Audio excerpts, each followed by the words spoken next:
درس ہوگا. احباب حدیث پاک سماعت فرما کر پھر تشریف لے جائیں. بسم اللہ الرحمن الرحیم.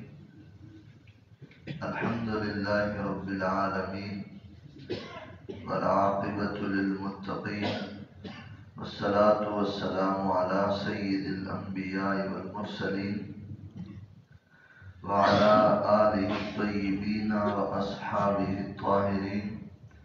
اما بعد فاعوذ باللہ من الشیطان الرجیم. بسم اللہ الرحمن الرحیم.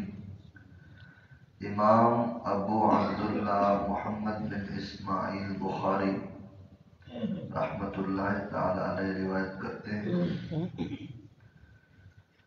فرماتے ہیں عن ابی ہریرہ رضی اللہ تعالی عنہ. حضرت سیدنا ابو ہریرہ رضی اللہ تعالی عنہ سے مروی ہے. وہ فرماتے ہیں انہو قال قیل یا رسول اللہ صلی اللہ علیہ وآلہ وسلم من اسعد الناس بشفاعتک یوم القیامہ. کہتے ہیں میں نے سوال کیا یا رسول اللہ صلی اللہ علیہ وآلہ وسلم لوگوں میں سے سب سے زیادہ آپ کی شفاعت سے فیض یاب قیامت والے دن کون ہوگا؟ جسے سب سے زیادہ شفاعت نصیب ہوگی وہ ایسا خوش بخت انسان کون ہوگا قیامت والے دن؟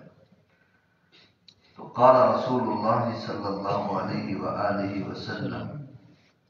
فرماتے ہیں سرکار دو عالم صلی اللہ علیہ وآلہ وسلم نے جواب میں ارشاد فرمایا لقد ظننت یا ابا ہریرہ ان لا يسألنی عن هذا الحدیث احد اول منک.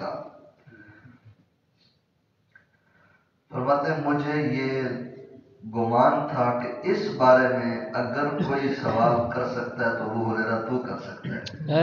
سبحان اللہ. مجھے یہ گمان تھا، حضور فرما رہے ہیں میرا یہ خیال تھا کہ اس بارے میں اس بات کے متعلق اگر کوئی سوال کر سکتا ہے تو ابو ہریرہ کو آپ کر سکتے ہیں. من کا لما رأیت من حرصک علی الحدیث، کیونکہ میں نے آپ کی توجہ اور آپ کا لگن میں نے حدیث کو اکٹھا کرنے میں، حدیث کو لینے میں، سننے میں، اپنی باتوں کو یاد کرنے میں جتنا حریص میں نے آپ کو دیکھا ہے کسی اور کو نہیں دیکھا. سبحان اللہ. اس لیے حضرت سیدنا ابو ہریرہ رضی اللہ تعالی عنہ سے صحاستہ کی کتب کے اندر سب سے زیادہ احادیث جو ہیں وہ سیدنا ابو ہریرہ رضی اللہ تعالی عنہ سے مروی ہے، سب سے زیادہ تعداد ہے. یہاں پر ایک اور بات بھی ساتھ میں ایڈ ہو جائے. ایک دن حضور کی خدمت میں عرض کرنے لگے یا رسول اللہ صلی اللہ علیہ وآلہ وسلم میں جو کچھ آپ سے سنتا ہوں مجھے بھول جاتا ہے. جو کچھ میں آپ سے سنتا ہوں حضور مجھے بھول جاتا ہے. کوئی کرم فرمائیں، مہربانی فرمائیں. حضور نے فرمایا ابو ہریرہ اپنی چادر کو بچھاؤ. سبحان اللہ. حضرت ابو ہریرہ رضی اللہ تعالی عنہ نے اپنی چادر کو بچھایا. حضور صلی اللہ علیہ وسلم نے غیب کی طرح اس ہاتھ کی ہے، اسے پکڑ کے تو اس طرح چادر میں 2-3 مرتبہ حضور نے اس طرح فرمایا. ابھی رسول تھے، کوئی سوال نہیں اٹھایا کہ یا رسول اللہ یہ کیا ہو رہا ہے. سبحان اللہ. جانتے تھے کہ کوئی کرم کی کوئی خیرات مل رہی ہے، مہربانی کی کوئی خیرات مل رہی ہے. ایسے فرمانے کے بعد حضور نے فرمایا اس چادر کو اٹھاؤ اور اپنے جسم پہ لپیٹ لو. سبحان اللہ. حضرت ابو ہریرہ رضی اللہ تعالیٰ فرماتے ہیں کہ میں نے وہ چادر اٹھائی اور اپنے جسم پہ لپیٹ لی. بس وہ دن تھا اور پھر آج کا دن ہے. پھر جو کچھ حضور سے سنا پھر زندگی میں بھولا نہیں. سبحان اللہ. وقت گزرا اسی بات کے ضمن میں مروان بن الحکم بہت بڑا جابر انسان تھا. قتل امام حسین میں بھی اس کا بہت بڑا کردار رہا ہے. یعنی ظالم لوگوں کا اس نے ساتھ دیا، حکمران بن گیا بعد میں چاپلوسیاں کر کر کے تو سیاسی معاملات کے اندر.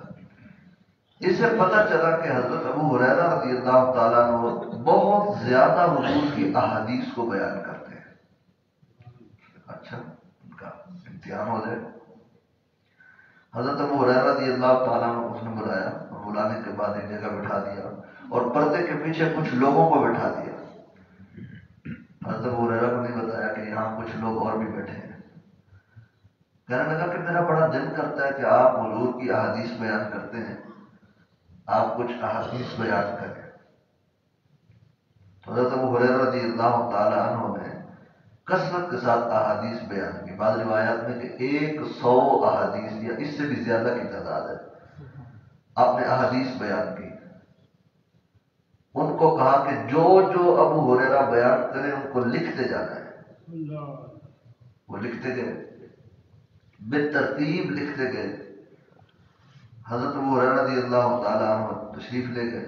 کچھ عرصے کے بعد پھر بلایا، کہا وہ پچھلی مرتبہ جب آپ تشریف لائے تھے جو حدیثیں آپ نے سنائی تھی، دل کرتا ہے وہی حدیثیں پھر سنا دیں۔ اور ان لوگوں کو بلا کے پردے کے پیچھے بٹھا دیا، آپ نے دیکھنا ہے جہاں ابو ہریرہ غلطی کریں پھر مجھے بعد میں بتانا ہے۔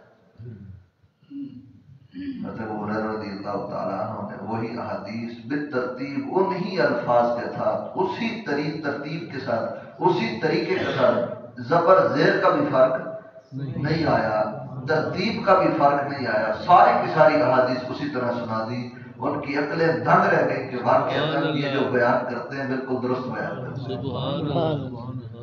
یہ فیض تھا، لگاؤ تھا، اس لیے حضور صلی اللہ علیہ وسلم نے فرمایا کہ مجھے یہ گمان تھا، خیال تھا کہ ابو ہریرہ اس بارے میں آپ سے علاوہ کوئی اور سوال نہیں کرے گا۔ فرمایا اسعد الناس بشفاعتی یوم القیامہ، فرمایا قیامت والے دن جو سب سے زیادہ میری شفاعت کا مستحق قرار پائے گا، جسے سب سے زیادہ فیض ملے گا شفاعت کا، فرمایا من قال لا الہ الا اللہ خالصا من قلبہ و نفسہ، فرمایا جو خالصتا پورے اخلاص کے ساتھ اپنے دل و جان کے ساتھ جو لا الہ الا اللہ کہے گا، میری شفاعت کا فیض اس کو ملے گا۔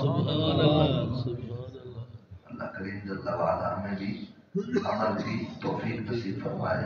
مصطفیٰ جان رحمت صلی اللہ علیہ وآلہ وسلم کی شفاعت کے فیض سے ہم سب کے ظاہر اور باطن کو منور فرمائے۔ قیامت والے دن اس شفاعت کے فیض سے ہم سب کو بہرہ مند فرمائے۔